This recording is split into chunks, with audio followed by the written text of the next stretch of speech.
Good afternoon, everybody, and welcome back to Sew Granny Sew. Today we are going to explore a little bit into our pot holders. Mine are very old and worn. So my pot holders, I keep them forever and a day.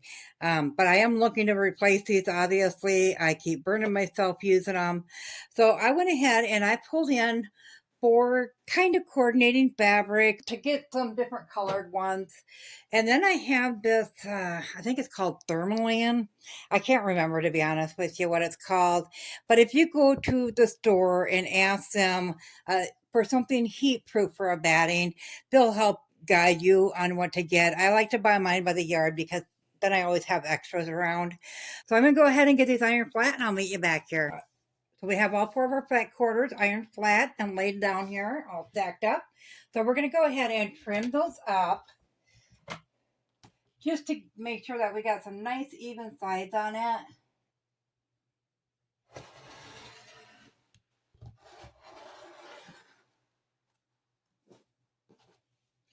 Okay, so them pot holders we're measuring in at 6.5.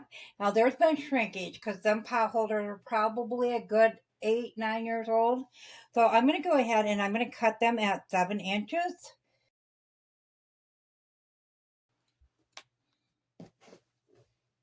Okay, so we have all of our layers right there, and we'll set this aside for now.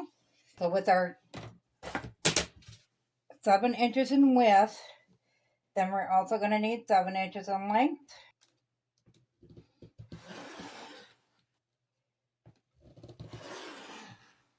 Have all of our squares we need for our pot holders. So now we're going to take our batting, which I have trimmed down on one side already, to make sure that's nice and lined up. And then we'll trim that down to 7 as well. Now, if you want to double your layer your pot holders for your batting, you certainly could.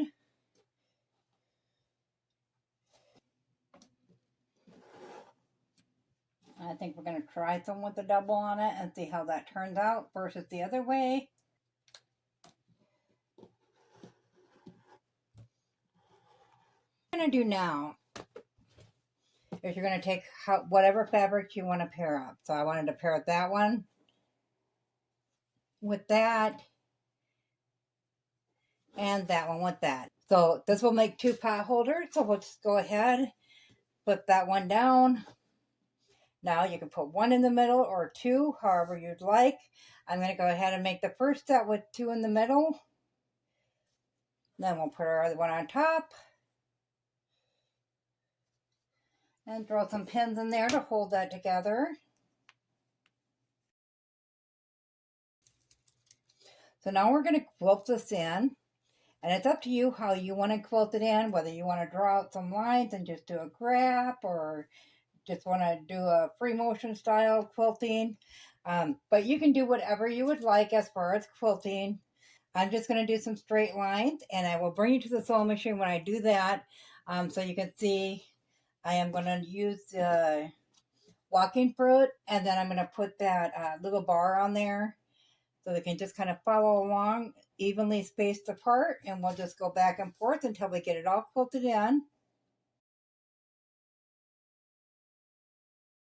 So we're going to go ahead and head on over to the sewing machine and we'll start quilting these ones in. Okay, so we're going to get started by taking our regular foot off, shaft and all, and putting in our walking foot. Attachment here, it helps you get nice straight lines when you're doing it.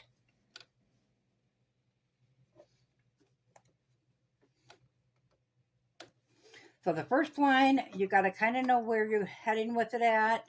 And then after that, you'll just line this piece here up with the line you've already stitched on there. So I'm just going to do some diagonal lines. So we'll go ahead and get that started there. Now, you want to make sure your needle's in the middle.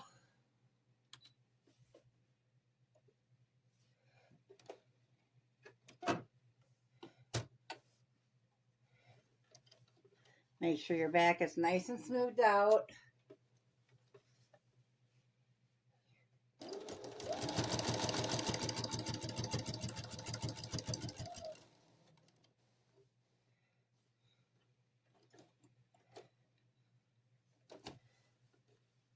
Okay, so at this point you can set it however close or far you want it. So we'll go ahead and slide that in a little bit. I think that's about right there. Go ahead and start stitching that along.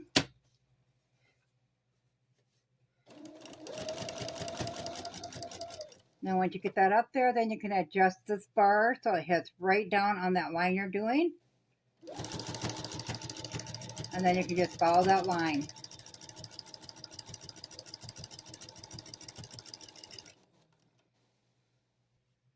Now if you want to do it with the color that maybe matches yours a little bit better, that's fine. I'm just doing with the color that I had on here. I'm going to kind of briefly line that up so I know where I'm going with it.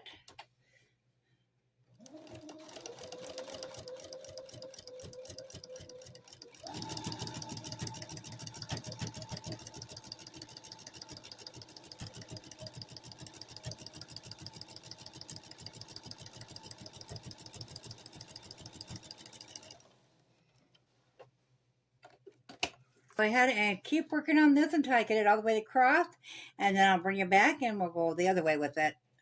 Okay, for some reason that turned off and didn't record. I do got a few rows done here, but you can see our lines this way are done. It's not by any means perfect, but it's quite all right because it's just for here. So I'm going to go ahead and we're just going to make sure we line that up with our lines there when we get started again. And we'll just follow that guide along that line.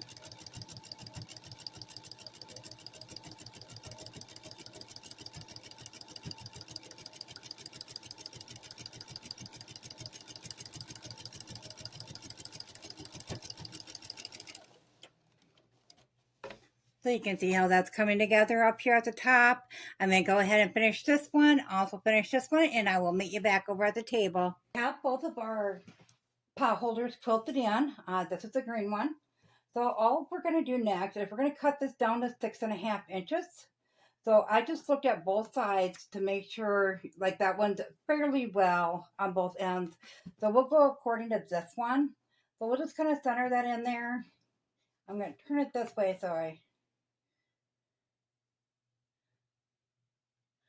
and we'll go ahead and trim that down. I'm using a 6.5 inch square here.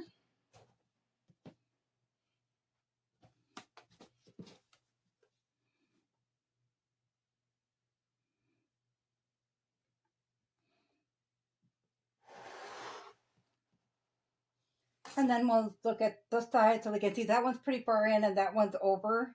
So we'll go ahead and use, these ones are pretty equal. So we'll go ahead and we'll use this side. And we'll just line up our square to make sure we got both edges here good. And then go out as far as we can on that end.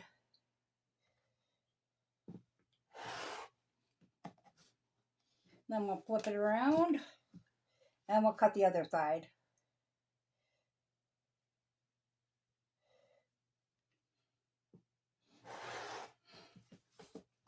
Okay, so we have it all trimmed up to a 6.5 inch square. Now these were the little pieces we cut off the end, and I noticed that they were 4 inches wide, which is perfect. So we're just going to line those up with some lines on our mat. And we are going to cut these down to 1 inch strips, so we should get 4 out of them. Once we have them all cut down, then we're just going to grab 2 that are alike. We're going to lay them next to each other with right sides together, and we're just going to take a 1/4 inch seam at the end, and we're going to do that to the other set as well. Then once we got those put together, we'll attach the 2 sets together, and we'll do that with each kind. The one's done, so they look like this. And the blue pot holders cut down the sides. Now I'm not going to put loops on mine, but I'm going to walk you through if you are going to put them on. Once you get to the corner, so you're going to have this sewn on here. So you'll sew up to the corner here. Then, you're going to fold that into thirds like this at that end once you get that first side on there.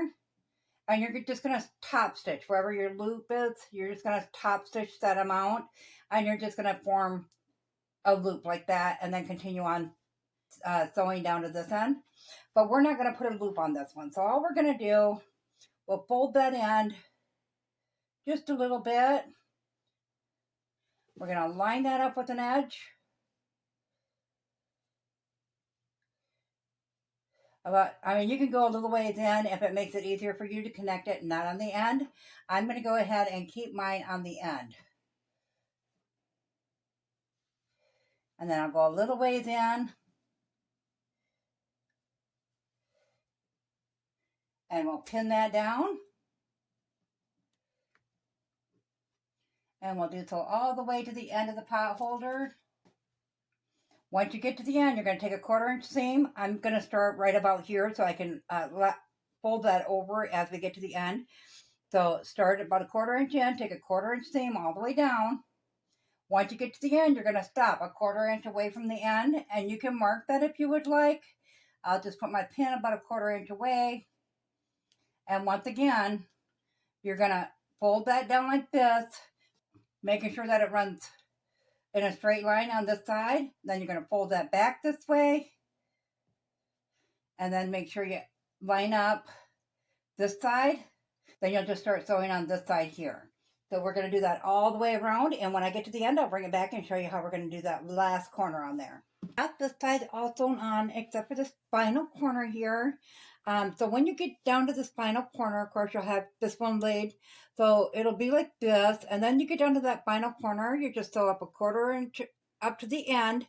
And then I just took this and sewed the two pieces together across there, a 1/4 inch in. So once we have that done, we'll go ahead and flip that over. Now I'm going to bring this to the ironing station and I'm going to iron that so it lays nice and flat on that back side. So I'll go ahead and get that done and I'll meet you back here. Okay, so we got that ironed flat. So now we're just going to take our binding from the back and we are going to fold that down. If you got loose threads, you can snip those off along the way. And then we're going to fold that over. And you want to make sure you're covering up this line of stitching right here. Put a clip on that. You can use pins, clips, whatever you got handy.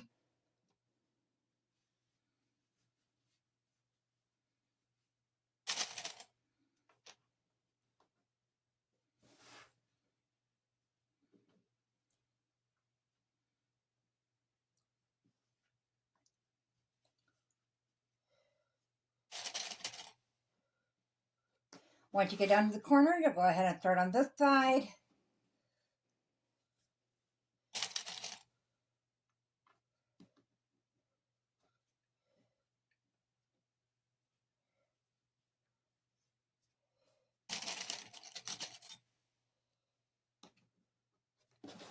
Okay, so once you get down to that corner, you're just going to fold that first side in and under, and then you're going to fold that second side under and meet that in the corner so they're both laying nice and flat.